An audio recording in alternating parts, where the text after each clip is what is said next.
Welcome to the Josh Hall Web Design Show. Helping you build better websites and create a web design business that gives you freedom and a lifestyle you love. Hello, friends, and welcome into the podcast. This is episode 159, the first episode of 2022. I'm super excited about kicking the year off with an awesome topic to dive into, something that a lot of my students are going through right now, and that is scaling and how to do this if you want to scale a legit agency, or if you just want to scale as a solopreneur, or if you're like me and you wanted to have a bit of an in-between. You want to know how to scale and hire and delegate, but you don't necessarily want to have a huge agency. You just want to maybe have a few contractors. We're going to talk all about that. I think this is a great topic to kick the year off with, and I'm super excited to bring in a very special guest to kick off 2022. This is an absolute legend in the WordPress realm. My guest in this episode is none other than Troy Dean. You might recognize his name from his brand, which was previously WP Elevation. Now it's called Agency Mavericks. It's a fairly new rebrand. You'll actually hear early on why they rebranded. But if you're familiar with that name, that brand name of WP Elevation, the dude behind that was Troy Dean, and he is here today to talk about scaling. Again, whether you're interested in taking it to a agency status, or if you just want to start to hire out a little bit, you want to dip your toe into scaling. The question is very worthwhile asking, should you scale? And we actually addressed that in this interview. And I'm so glad that Troy was really open about whether you should or shouldn't scale. I'll be honest, I kind of thought he was really going to push for everybody to scale and become an agency maverick like he coaches. Come to find out, he's actually very transparent and real about whether you should scale and whether you're ready. I found this conversation fascinating. It was such a pleasure to have Troy on. I've actually been trying to get Troy onto the show for months. Finally, we had a mutual friend who he commented on one of his Facebook posts. This mutual friend was James Rose with Content Snare. And I said, James, will you please get me in touch with Troy? I'd love to have him on the podcast. And James is awesome. So he did that. And here is Troy to talk about scaling. Now, if you are interested in scaling after this conversation, if you're like, yes, I would love to scale, but I still don't know quite where to start or what steps to take initially, I would love to help you out with that. I have a free 10-step action plan for scaling your web design agency. You can pick that up for free right now at joshhall.co/scale. So just head there. Let me know where to send that free 10-step action plan. You can go again to just joshhall.co/scale. I'll send you that, and I'd love to help you scale your business, again, at an agency level or just a little bit if you want to dip your toe into it. So without further ado, that is a new made-up word for the year. Hey, we're going to kick the year off with a made-up word. That should be no surprise when you listen to this podcast. Anywho, here's my man, Troy Dean. We're going to talk about scaling.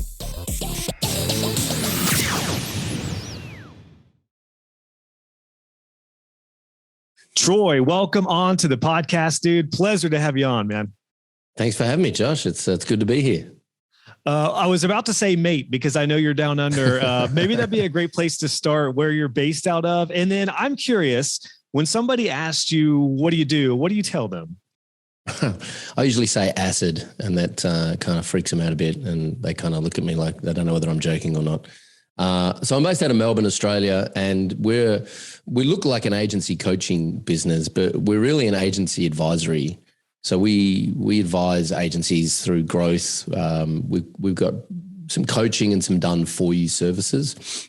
We don't do web design or digital marketing services. We're not an outsourcing agency, but we do some recruitment. We do some documentation writing, some SOP building, sales consulting, and leadership coaching for agency owners.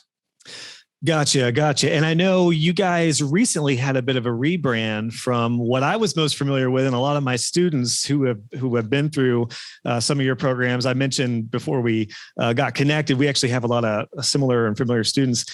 It was WP Elevation and is now Agency Mavericks. I think that's a great place to start. I'm curious, what was the impetus for that change? Why go from WP Elevation to a little more of a broad term like Agency Mavericks? Yeah, well, the main reason was because a lot of people thought that we taught people how to build WordPress websites. So they're like, so if I want to be a web design agency, I come to you guys and you guys teach me how to use WordPress. And that was just a constant conversation we were having. I'm like, we just got to rip this WP badge off at some point and rebrand. And so we had And we've always had this aviation theme. It's a long story, but I grew up opposite a very small suburban airport, and I used to sit on the roof of my house and watch the air show.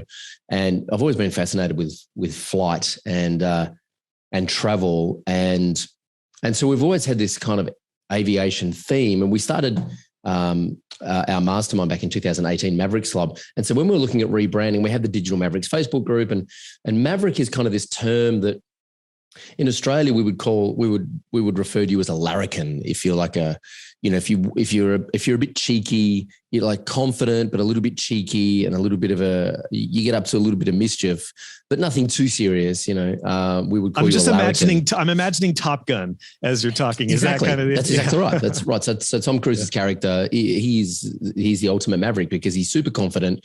Some people think he's arrogant, but he's not. I don't think I just think he knows how far he can push it because he's super confident in his own abilities. And he has that youthful kind of rebellious streak. So we say Mavericks are rebellious, but not reckless. And so when we were thinking about the rebrand, we definitely wanted to use the word Maverick, and we wanted to move away from WP because we didn't want people to think that we're a WordPress tutorial company, which is actually how we started out. We did start out as a WordPress tutorial company back in 2008 when we were called Video User Manuals.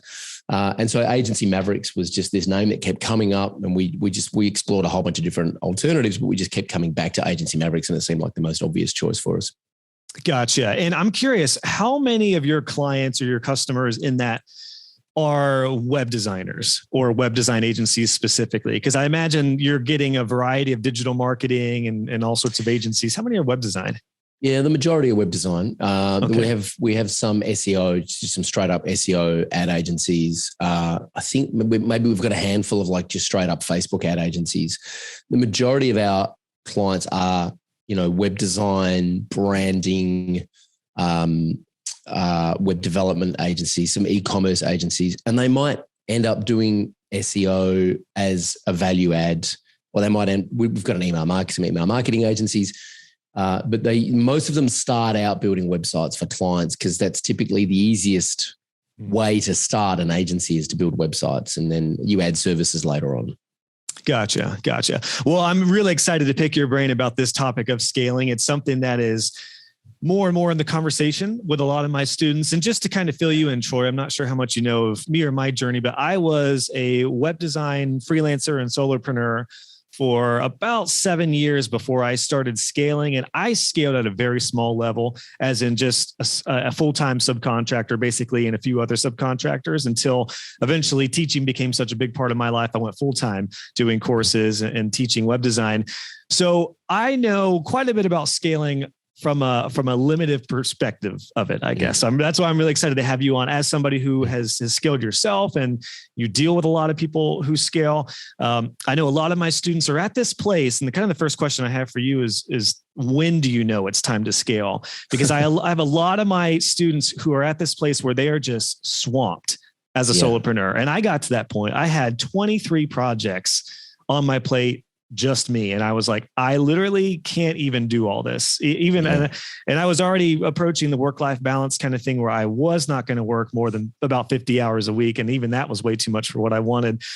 So I think it's a great question to kick us off. How do you know when it's time to scale? Well, I think first of all, you need to decide whether or not you want to scale, because you don't have to scale.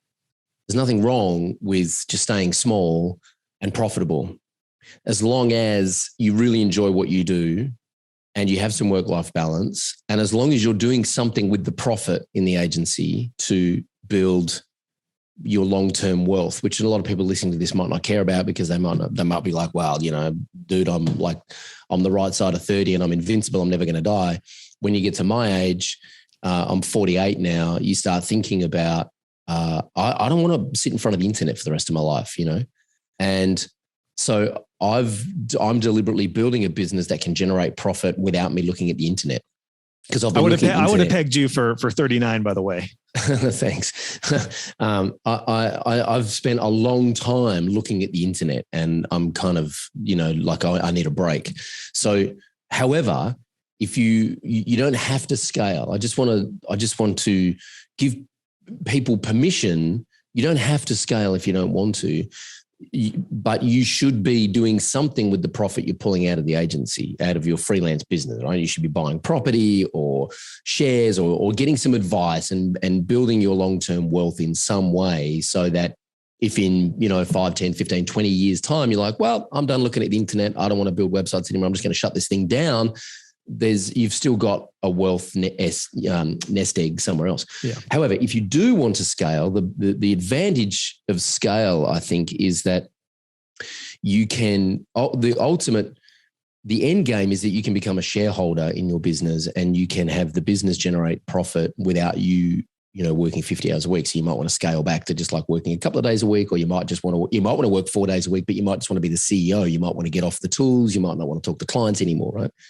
So I think the question is like, when do you scale? Is when you've decided that your business is going to be the vehicle through which you build your wealth, which is a decision I've made. Like, I've decided I'm not going to try and build wealth through crypto or property or shares at this stage of my life. I'm using my business to maximize my profit and my wealth, right? So once you've decided that the business is going, or once you've decided that your passion and your love for web is going to be the vehicle you use to build your wealth, then you should scale. Like, the moment you make that decision, whether you've got 23 projects on the books or one, you should start the process of scaling. That's my humble opinion. That's well said. I definitely share that humble opinion. I'm definitely of the same mindset. I have always told my students there's no pressure or rush to scale if you're not ready for it, or especially if you're at a place where you do have the balance and you do enjoy your day-to-day work. Like, that was me for a long time. The reason I didn't even start scaling on a small level until 7-8 years in is because I quite enjoyed being the guy for all of my clients. I enjoyed being that solopreneur webmaster for everybody. What was interesting for me, and I don't know too much about your experience going from, like getting into teaching and more authority building, but I found that when I started teaching, I had a knack for it. I loved it. It didn't feel like work. And suddenly the passion I had for designing websites and working with clients started to diminish. And it wasn't because I was burned out from working with them. It was because I just loved what I'm doing now so much more. That was the impetus for me to scale. I'm actually curious, Troy, because I don't know too much about your background in regards to this, but was it a similar situation to you, or what helped you become the teacher you are and becoming that type of authority figure? Yeah, so we had a plugin called Video User Manuals we started back in 2007. I think it went to market in 2008, and we started collecting. We put up an ebook called A Better WordPress for Clients, and it was basically back in 2007, WordPress was really clunky, right? I mean, it's still a little bit clunky, but so we basically built this plugin called White Label CMS, which was a free plugin, and we kind of showed you how easy it was to reskin WordPress and make it really user friendly from a client's point of view, so that when you handed it over to the clients, they didn't ask you a bunch of stupid questions like, what is this like from the WordPress development blog widget in my dashboard mean? And why are all these WordPress meetups being advertised to me? And so we published an ebook which showed you how to do that without using our plugin. And then, of course, that was a great lead in to our free plugin, which was then a great lead into our paid plugin. Anyway, we built this email list of about 8,500 people over a period of, a couple of years. And we'd never emailed them. Like, they signed up for our free ebook. We gave them the free ebook, and that was it. And then if they didn't buy the plugin, it was like, whatever, we didn't care, because we were still doing consulting work. And eventually one day I just emailed them and I said, hey, like, what it's all right. I'm not going to flip out, but why did you guys sign up for my ebook and then not buy the plugin? Like, what are you looking for? How can we help? And so I emailed our list, about 8,500 people. I had 451 responses into my inbox because I stupidly just left my own email address as the reply to email address, which kind of worked out well, because over a period of a couple of days, I was like, holy shit, this audience is really engaged and they need help. And they need help getting clients and writing proposals and like hiring a developer and, building care plans and their processes. And they need all this help that, like, we've got this stuff in our freelance business. And at that point I had an agency. So I just started coaching. I didn't even know it was coaching back then. I just started helping people over email until I got to a point where I thought, I'm answering the same questions over and over again here. Maybe I should just put all these answers together in like video tutorials and stick it up on an optimized press members website. And and charge $100 a month for it and see if that works. And then so we launched over a weekend. We had 55 people join our membership, which meant we just added $5,500 in recurring to our bottom line, like overnight. And I was like, okay. And then the gratitude started coming from these members who were like so appreciative of what we were sharing with them. I was like, let's just look at the economies of scale here. I can serve thousands of these people and get this gratitude every day, or I can serve dozens of my clients who frankly are a pain in the ass and have unrealistic expectations. Mm-hmm. So I gradually made the switch and went after the gratitude. And, that's how I became, a teacher or an educator or a coach, really by accident. That's awesome. That's awesome. Wow. What a parallel set of feelings that I shared as well once I got started. I am curious. I want to dive into the folks who are ready to scale and who have, for whatever reason, whether they had planned it or whether it wasn't intentional or they're just swamped and they know they need to. But I am curious, if you had to give one nugget of advice for somebody who wants to stay small, or at least wants to, like I did, be a solopreneur and do as much as I can myself for as long as I could, but not work 80 hours a week. Is there like maybe a most impactful nugget of advice that you would give them if they just want to hang on to being a solopreneur? Sure. Yeah. Double your prices and work less hours, which is kind of useless without some context, right? So it's way easier to put your prices up than you think, right? You're first of all, don't charge by the hour because you get penalized for being really good. So always project basing or value-based pricing, project pricing or value-based pricing. And there's a couple of things about putting your price up. One is it's just a decision. You get to decide how much you're worth. So if you say that if you're listening to this and you're like, well, that's fine, but no one would pay me any more than $5,000 for a website, then you are right. If that's what you believe, then you are right. So, work on your belief system, work on your sense of worth, and put your prices up. And be prepared to say no to some clients who are not a good fit, right? That's a great point. The second piece of this, which is I think of this as like a little bit of this is like a harness, right? So when you put your prices up, it can be scary because some clients will just, they'll push back.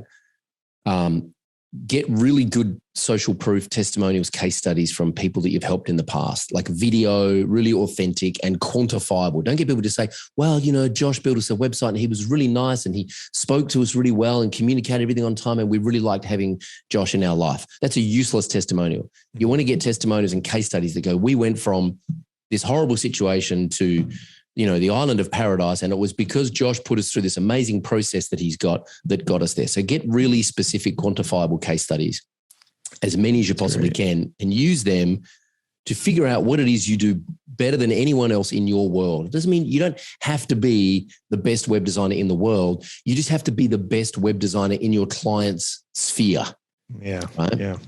And then put your prices up and charge what you need to get paid to be profitable so that you can work 30 hours a week and be profitable and take the profit out of the business and invest the profit elsewhere. And when I say profit, I don't mean just pay yourself a salary. I mean, pay yourself a fair market wage for the work that you're doing and have profit on top of that, right? And then you can stay small.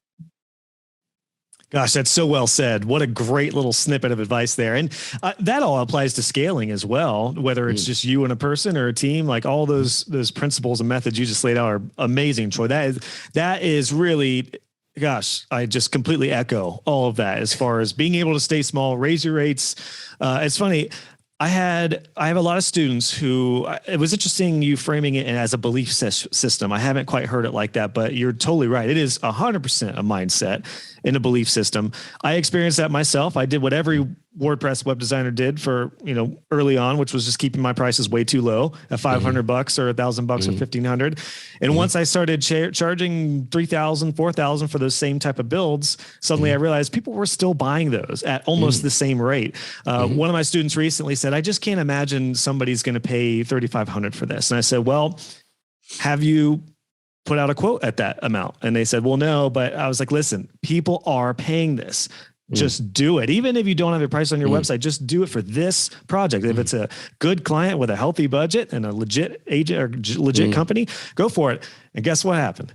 They went for it. And there was this like paradigm shift that I'm sure you had early on. I had it early on. Everybody has, when it's like, oh my gosh, there is something so powerful, so freeing, and so freaking awesome when you actually get paid for your worth and you realize people actually do pay these rates for our services. So gosh, well said, man. I love that. So let me just park here for a second, right? Because this is really important as you scale as well. This mindset is like the most important. It's like 99.9% of your success is going to be determined by the thoughts that you pay attention to.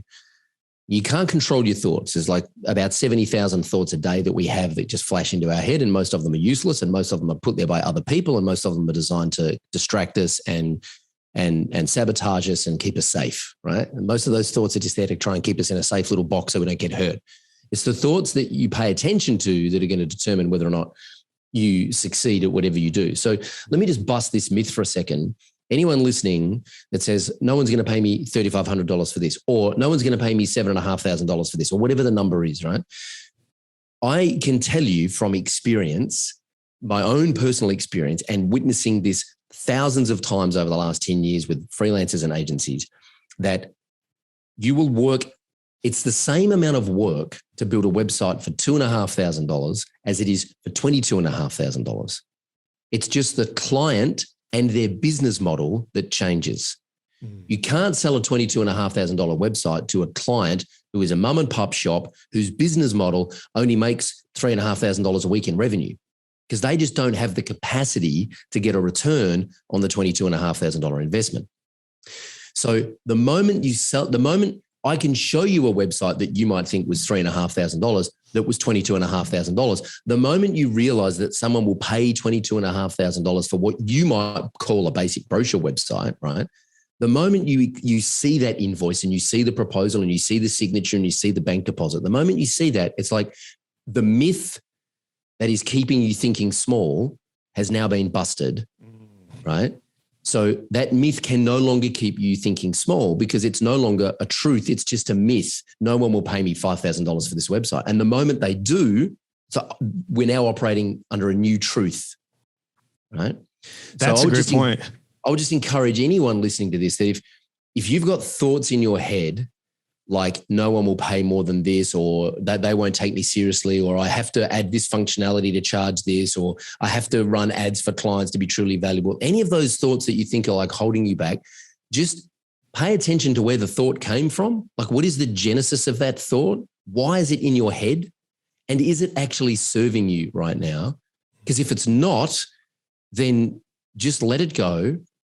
And what I'm a big fan of is actually pre-programming my head with so many of my own thoughts that actually serve me, that I don't leave any room for other people's BS to get in there and sabotage me. Gotcha. That's great. And I think, and I experienced this early on, one issue that comes into pricing, and this will work as a solopreneur or if you're scaling, is if you think something sounds expensive to you, sometimes you feel weird about charging that. Like early on when I was making like 30K, the thought of charging $5,000 for a website seemed really wild. Yeah. Like for me, that was a lot of money.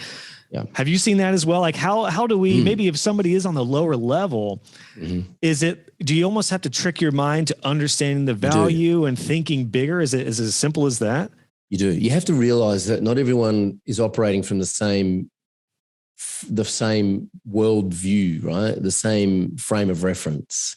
So I remember talking to a buddy of mine who had basically a banner ad production company. So they would just produce banner ads, right? You would just place an order, they would produce banner ads. And I remember hanging out with him at a friend's Bucks night. It was actually his brother, who's one of my best mates, was his Bucks night. And I ran into Kyle and I'm like, hey dude, how's business? Oh yeah, blah, blah, blah. I said, tell me, do you guys build websites? And he goes, oh yeah, but like nothing under 50K. And he just kind of threw that comment away. And I was like, whoa, hang on a second. Yeah. You don't do anything under 50K. And for him, it was like, why would you bother? Like he had a team, he had a whole bunch of graphic designers. They're basically a banner ad production company, you know, doing really well. Like, why would I build a website for less than 50K? It's just going to distract my team and be a pain in the ass. But if you come in with a budget over 50K, then we'll look at it and we'll consult with you and we'll design a strategy and we'll help you out. And I remember coming away from that night going, I can't even, like, that is just not, like, that is not my worldview. You know what I mean? It's like I'm watching Sesame Street and he's watching Tarantino films. Yeah. There is no Big Bird in Tarantino films, or if there is, it's very strange. It's getting blown up or something. Yeah. Right, correct. You know what I mean? It's like I just got to stop watching the same movie that I've been watching in my head my whole life, which is this small frame of reference. And it's not my fault. It's like, it's no one's fault that you're thinking small. It's just, you got to remember, we are born with scarcity in our DNA. We are born with a scarcity mindset. It's how we survive.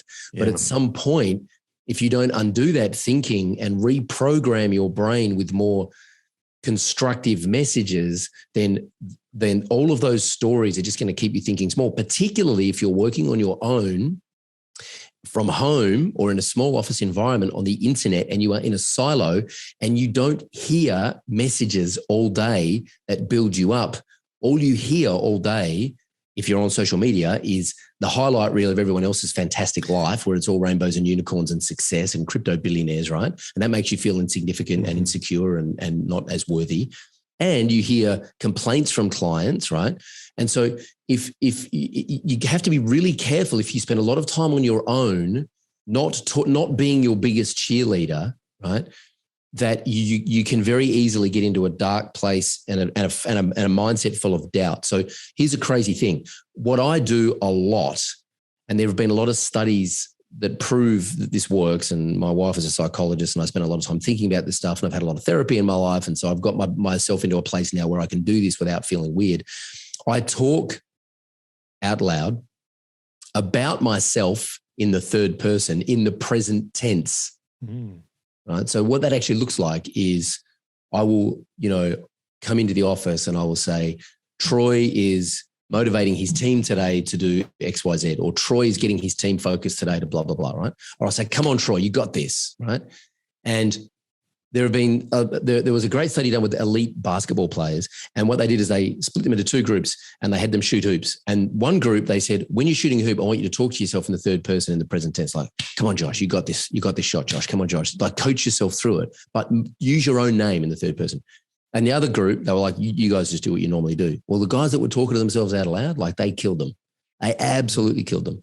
And so I do that a lot because if I sit here in silence all day, I'm just prone, I just leave myself wide open to other people's messages getting into my head and, keeping me small and keeping me down and keeping me in a nice little box because that's where everyone wants me, because their agenda and their plan is all about them, right? So if you don't set the intention of like what you want to achieve and coach yourself through it and be your own biggest cheerleader, and you don't have a clear plan to get there, you just leave yourself wide open to become part of someone else's plan. And, yeah, or the worst version of your plan, or we're Correct. often our own worst enemies, right? Like it's very easy, especially in the freelance entrepreneurial world where it's a lot of time at your desk alone, quite frankly. Like, I think a lot of people might see you or other people in the WordPress agency realm, or even see me at a lower level as an authority in some Divi or WordPress markets like Divi and what I'm doing, and think might be a glamorous life. The reality is it's me in my office alone a lot. That's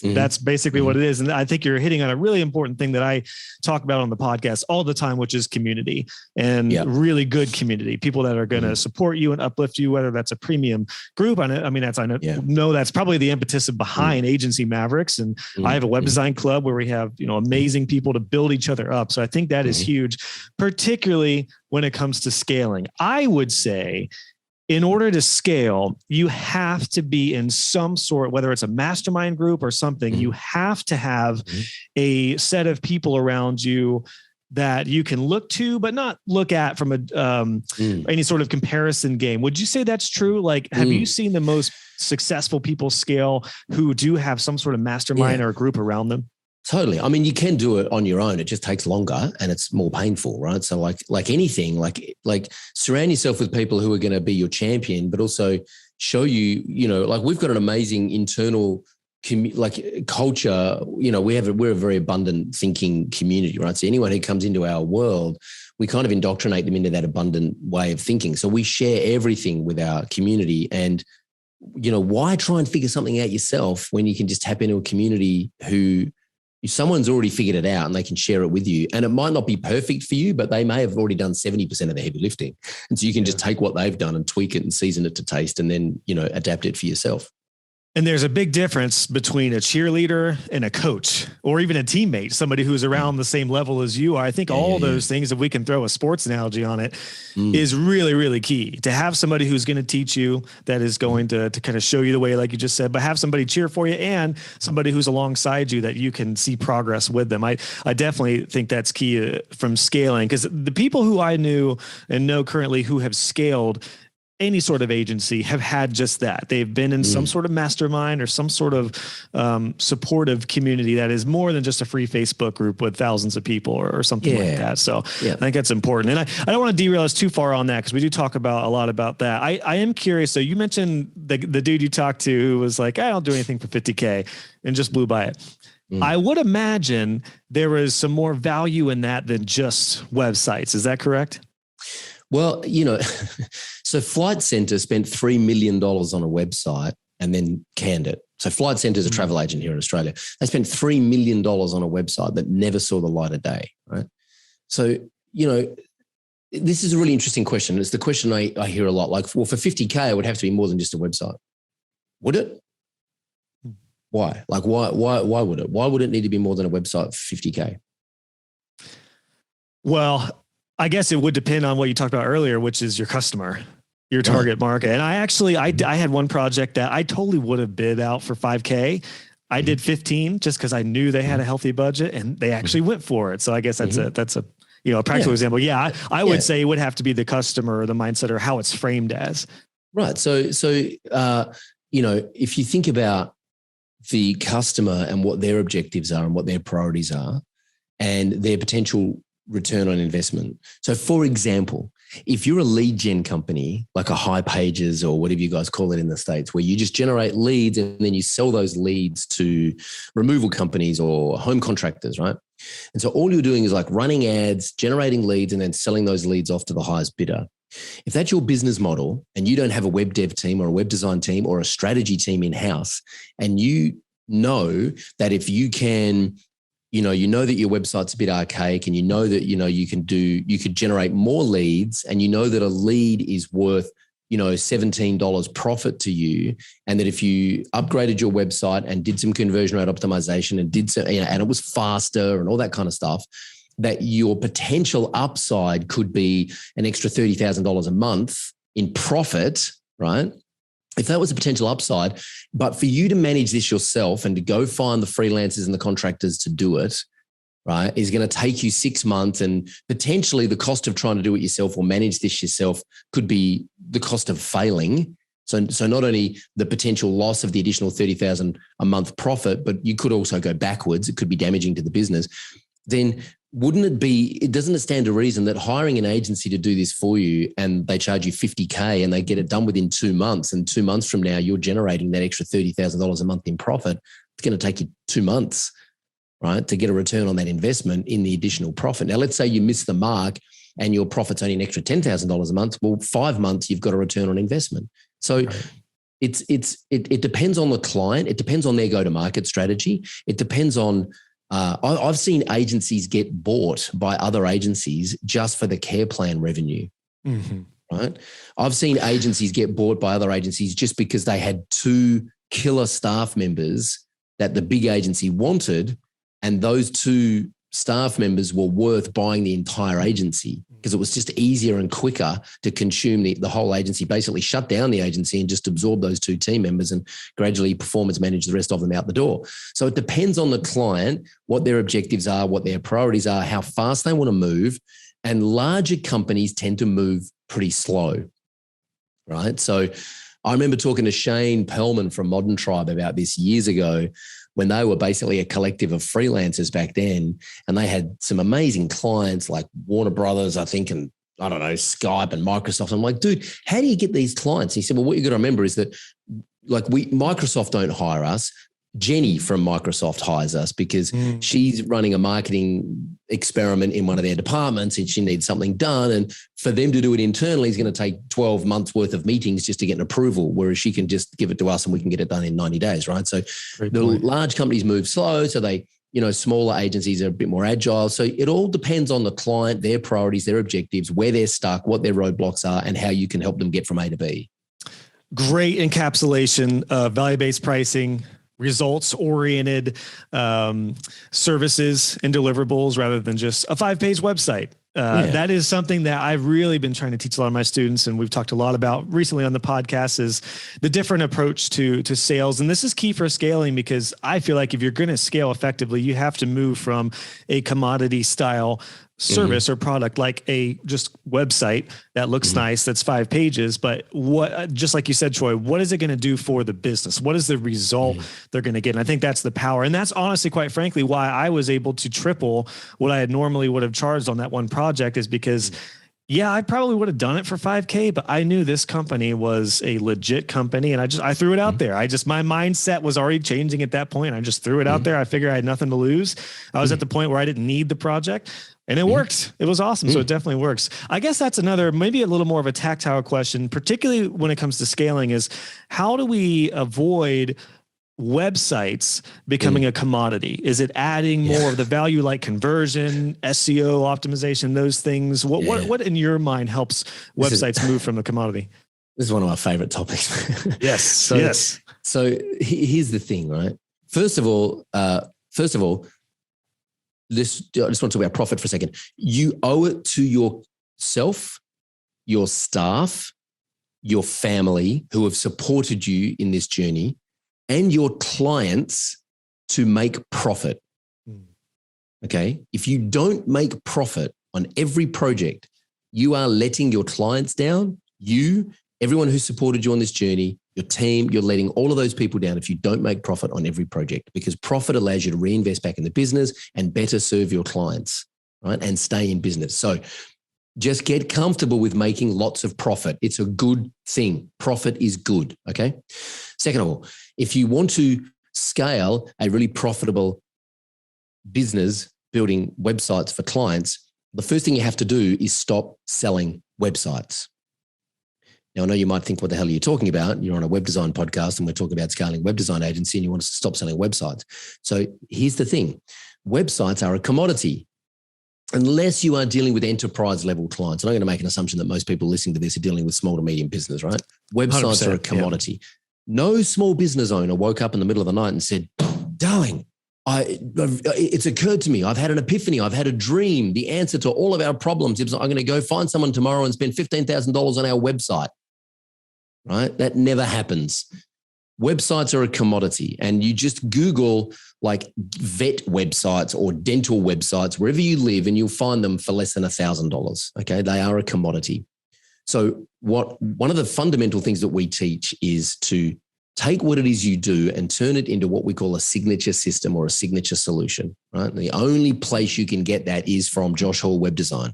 It's the Josh Hall way. It's the way Josh does things. The only place you can get it is Josh Hall Web Design, because it's wrapped up in Josh's strategy and his experience and the way that he does things.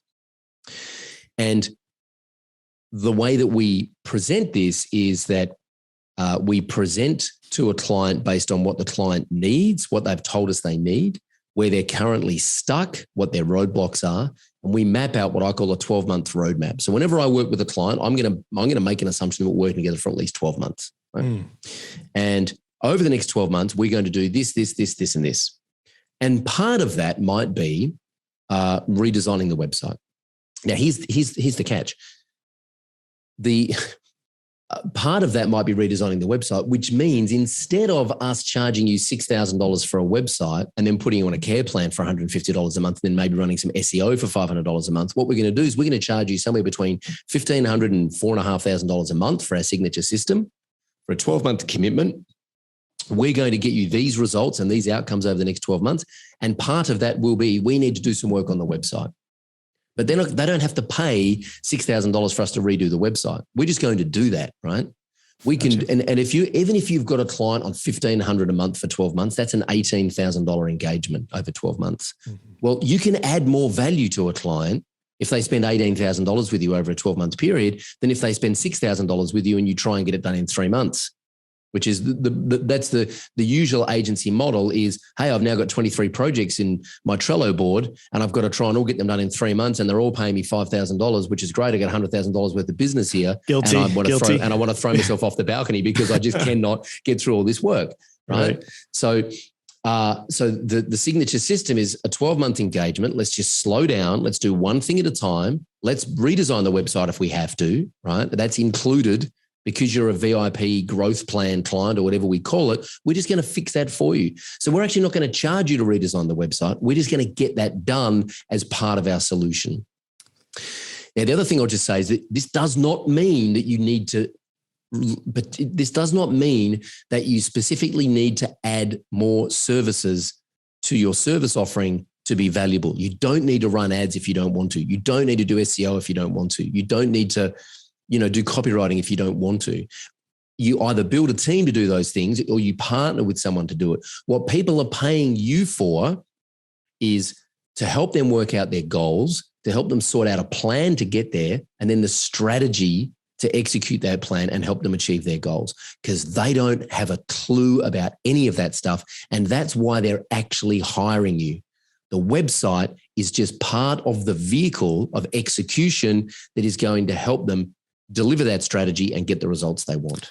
That's a great point. A really, really solid point there that I think we should not overlook. And that is the strategy aspect to this. Even just the strategy of, like you said, organizing all these pieces and figuring out what to do to help them achieve their goals or get over whatever challenge they have or whatever it is. And I found myself doing essentially a lot of free strategy for years.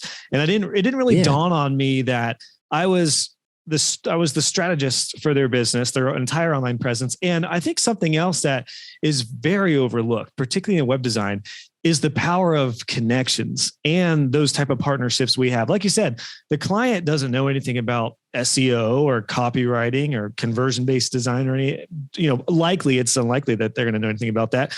And even if you just know the basics of all that, you likely know people who do that, or your friends and affiliates know people who do that. So what a powerful position to be able to charge something like that. Now, I am curious because a lot of people wonder, if I scale my agency, do I have to get these big, agency type clients or these big businesses that I just don't want to work with? Because I really enjoyed working with small businesses. I worked with a couple larger companies and it wasn't near as fun.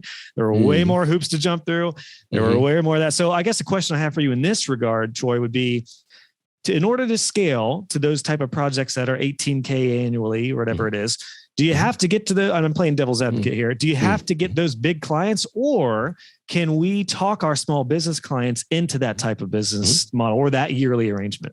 Yeah. So here's the thing. So I hear what you're saying. I wouldn't say we talk them into it. I would say what we do is you don't have to go after the large enterprise clients. They're a pain in the ass. I don't deal with them because you're right. There's too many meetings, right? There's too much bureaucracy and things move too slowly. Yeah. I like the small to medium business owner, and so what I do is I ask lots of questions. When someone comes to me and says we need to redo our website, the first question I ask is why, and I will keep asking why until I actually get to the truth of why they need to redo their website, which could take multiple meetings before we get to the truth, right? So what I want to do is I want to work out, because they never just need a new website. That's just a small part of what they need. What they need is they need, better recruits or more leads or better customers or whatever. They need to take their online business, that's to take their offline business online because they're shut because of the pandemic or whatever. So what is it they actually need? And once you figure out what they actually need and you work out a plan to help them get there, you'll realize that the website is just a small part of it. I think the mistake that most of us make is that we let the client dictate what they need from us, and then we end up just being an order taker, and we kind of take their orders and we kind of do what they ask, and then they micromanage us, and then they wonder why we're charging X amount and they can get it cheaper on Upwork, and the whole relationship goes south pretty quickly. That's a great point. Yeah. So I think controlling the narrative and controlling the sales conversation and the sales piece, and like you might say that you need a website, but let me just tell you how we do things here. We do things our way because based on our experience, what we know is that you probably need more than a website, right? You probably need something before people get to the website. You might need some marketing. You need something after people visit the website. If you're doing e-commerce, you need some cart abandon. You might need some email nurturing. You might need some optimization on the back end. You might need to integrate with some of your own internal systems for delivery. So what do you actually need? Let's map that out, work out a game plan, and then go, cool, we can help you with this, this, this, and this. And we can connect you with someone to help you with this final piece here. And we can manage the whole thing from start to finish. Now, this sounds awesome, but this is intimidating for folks who are earlier in the journey, or even maybe they're really good at website design like I was, but I was late on the game with SEO. I was late into conversion-based design. I could make a nice, pretty website that was functional and did convert on at least a good enough level for me to build a 6-figure web design business. The question I have for you that a lot of my students ask is, if it is about results, how do we, if we're maybe not confident to get those results, how do we sell this type of program or this type of service? If we're just, like we're hoping we can get the results they're looking for, but I know it's kind of a tough question maybe to answer, but what would you say to the people who are in this place where like, man, this sounds awesome. Troy and Josh are pumping me up. I want to do this type of service. It's more than just a website, but I don't know if I can get the results they're looking for. So, I'll be a little bit of a smart ass here, but there's this amazing website I discovered recently called Google where you can go and like search for anything you need. And, for example, like if you needed to learn, there are courses on everything everywhere, right? So just go learn. Like, first of all, figure out what results are valuable to clients, right? And then valuable to your clients, and figure out what you are passionate about and figure out what you want to do and how you can get your clients results, and then just double down and become really good at that. So learn, like study, learn. Usually when I launch like a pilot program or something we've never done before, and I'm not sure if we're going to be able to get results, I'll launch it and I'll do it at a beta offer where we'll do it at a cheaper rate before we go public. And the condition is, hey, we're going to run a pilot program with, a handful of clients. We're going to do X, Y, Z. And after 90 days, what we want to do is we want you to tell us how we can improve it. And we want you to give us a video testimonial once we get you some results. And then you get paid to figure out what results you need to get to keep a client happy. And I just do that at what I call at cost, which means everyone's still getting paid. We're just not making the usual profit margin on it, but everyone's still getting paid to figure out how to get the results. Gotcha. There it is. That's the answer I was looking for. That's what I was hoping to glean from that, because I think it's very sound advice. Because as a web designer, you could do that with maybe a couple of your top clients. Just let them know, like, I've got a new service I'm going to roll out. We're still working through some stuff, but I think it would really benefit. I would say, would you advise, like, what if we even tested this out for a 30-day period or a 60-day period and look at the results? And then there's your proof. There's your confidence. There's your empowerment. I love that. I love that, Troy. Off the wall question here in regards to scaling. I have a colleague who specifically wanted me to ask you this. For people who have scaled, but it hasn't gone terribly well exactly, maybe for whatever reason, maybe they scaled too quick or they didn't solidify their services and it's scattered, chaotic mess, and they're trying to pivot. They don't necessarily want to go back to being a solopreneur, but they almost want to like rescale or change up what they have. What's some of your advice at that point? Because I do think this is really common too, to where somebody scales and it sounds awesome. And yeah, they may be making a lot of revenue, but like we've been talking about, revenue and profit are very different. And I know the one reason I didn't want to scale is because I saw so many agency owners just working 90 hours a week. And I was like, I just don't want to live that life. I'd rather just work with like one client at a time and work 35 hours a week at most. If someone is in a place where they're scaling and it's a little out of control, what are some of the ways to pivot from that? I'm sure this could go a variety of different ways. Yeah. So I think, Jim Collins said something really interesting in From Good to Great. I think that was the book he said this in. He talks about this thing called the hedgehog effect. And if you imagine a hedgehog, kind of comes out of its burrow every day and waddles along and looks for food and water, and the wily fox is kind of hanging around ready to pounce. Every time the fox gets near, like the hedgehog has just got one thing that it does really well. It just curls itself up into a ball and it's covered in spikes so the fox can't get near it.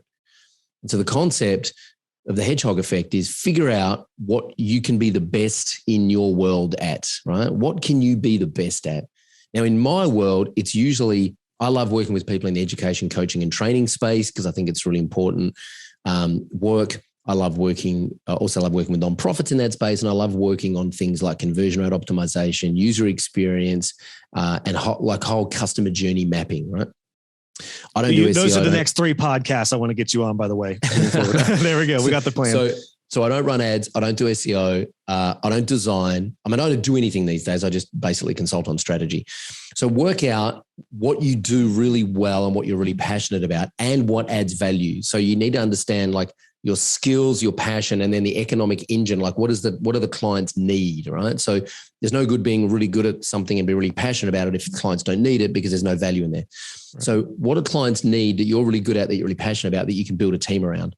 And just double down on that. And the reason most agencies don't do this is because they have FOMO about all the work they're going to miss out on, all that work that's low profit, high stress that they hate right now, all that work that they're going to miss out on. So double down on the kind of clients that you want based on what you're really good at, what you're really passionate about, and what those clients value and what they'll pay for. And then productize that offering into something that is driven by checklists and systems and templates, and then build a team around that to deliver that value. And you get out of the way as the agency owner. At some point, you need to get off the tools, get out of the way.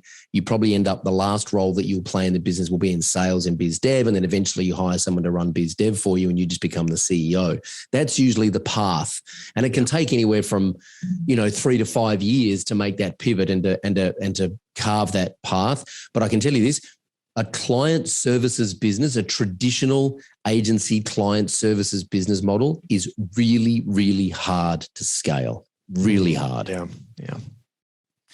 Especially if you have such a custom service that you can't replicate yourself. Like if you are everything in your business, this is what I experienced when I realized that once I started scaling, everything was right here in my head. I suddenly realized I've got to create these little wonderful things called SOPs, these standard operating procedures, just to get something else that people can follow and hire out. So that's key. That's wonderful, man. I'm just curious, how do you feel about the landscape of web design, entrepreneurship, and freelancing now? Because personally, I'm stoked. I feel like we are in such a unique position economically. And I think a lot of small and medium-sized businesses are much more open to subscription style services and these pricing types. How do you feel about it? What's from your perspective down under? Is it the same? Like, do you feel like we're just in just about the most damn exciting time for web design? I think there's huge opportunity.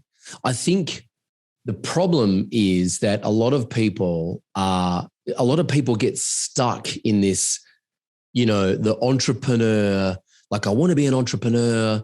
And so I'm going to build websites for clients, and they get into a community about web design, which, and we have one of those communities as well. But the problem is that they end up just doing the same thing that everyone else is doing, right? So they're building websites for clients, and you realize that it's a race to the bottom. It's really hard to scale. And they end up, what I'm seeing is a lot of burnout, and I'm seeing a lot of overwhelm and a lot of fatigue because people are just not getting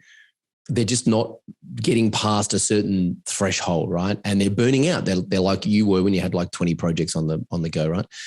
And so I think there's a huge opportunity, but I think web design freelancers in that traditional way that we understand them, I think they need to reinvent themselves and and communicate the value that they're actually adding to the clients, because building a website is like even more as AI and more technology comes online, like building a website is just pretty much going to be automated at some point. So you need to understand, I had someone say to me recently, if you can just throw like a Photoshop file into the browser and it automatically turns into a website, then aren't we all going to be out of a job? And I'm like, yeah, because the robots are also going to write the copy and design the strategy.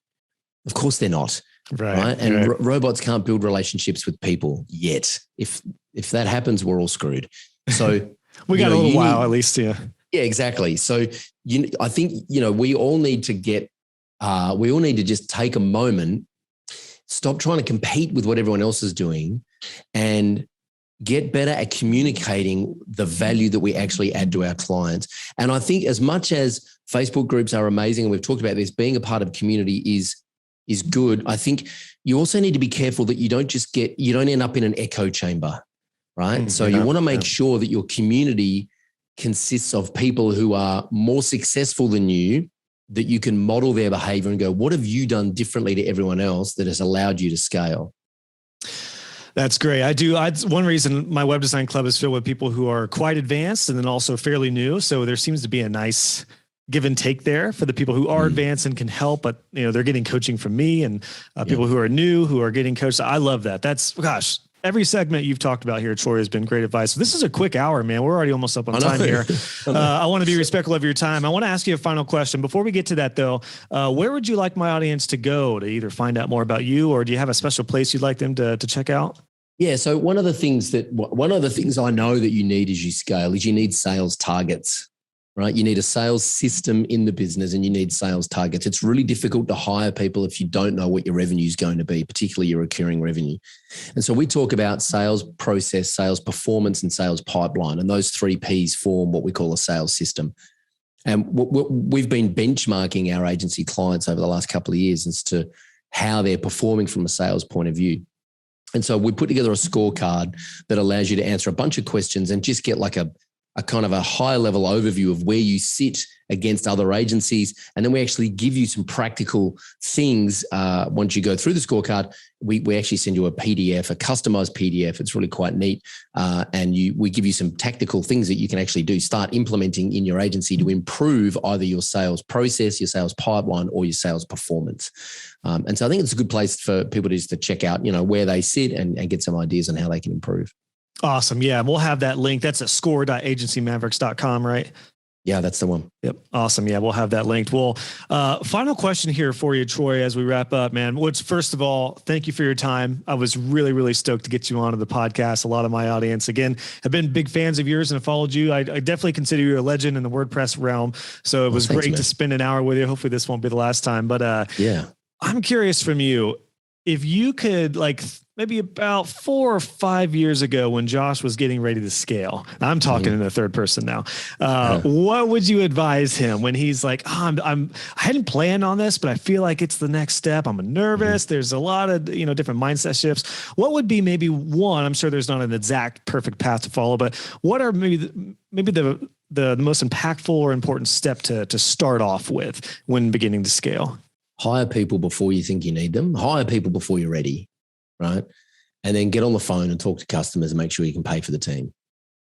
Because fundamentally, the only way you can scale is to build a team to deliver value to your clients without you. That is the definition of scale. If you are required to deliver value to your clients, you're not scaling. You're a freelancer with some contractors. And I mean that respectfully, but that's what it is, right? Yeah, if you want to scale an agency, you need to be able to deliver value to your clients without you being on the tools. So hire someone now, even if it's a developer to look after your care plan work, hire someone now who doesn't want to be a business owner, who wants the security of some kind of employment, even if it's a contractor somewhere else in the world. They want that regular income and they want that security. Hire someone now and then get on the phone and talk to your clients and your prospects about how you can add more value to them to extract more revenue to pay for the team. And then eventually, and it's the scariest shit. I admit it really is. It's terrifying. But eventually you look back in 6 months' time and go, wow, I should have hired that person. I wish I'd hired that person earlier. And the more people you hire, the more you realize that the fastest way to grow is to hire really good people and let them do their thing and get out of their way and just be a business owner. Yeah. No, I totally echo that. That's awesome, man. Troy, dude, what a great convo. This was a super fast hour for sure. I know this is going to impact thousands of people listening to this. So dude, thank you so much for your time. Again, pleasure. I hope this isn't the last time. I really enjoyed chatting with you, and man, pumped to chat the next time. I'd love to come back anytime, man. Thanks for having me, Josh. Awesome, Troy. Cheers, man. Hey guys and gals, just wanted to pop in with a couple things before you head out. If you enjoyed this episode, please consider leaving a review on iTunes or wherever you listen to this podcast. I would love to hear your feedback, and it will also help other web designers find the show. Be sure to check out the show notes for this episode. Just go to joshhall.co, click on podcasts, and search this episode number, and you'll find all the links, descriptions, and resources we talked about. And if you haven't already, make sure you subscribe, and you'll be notified when the next episode is live. Thanks again for tuning in, and I'll catch you guys on the next episode.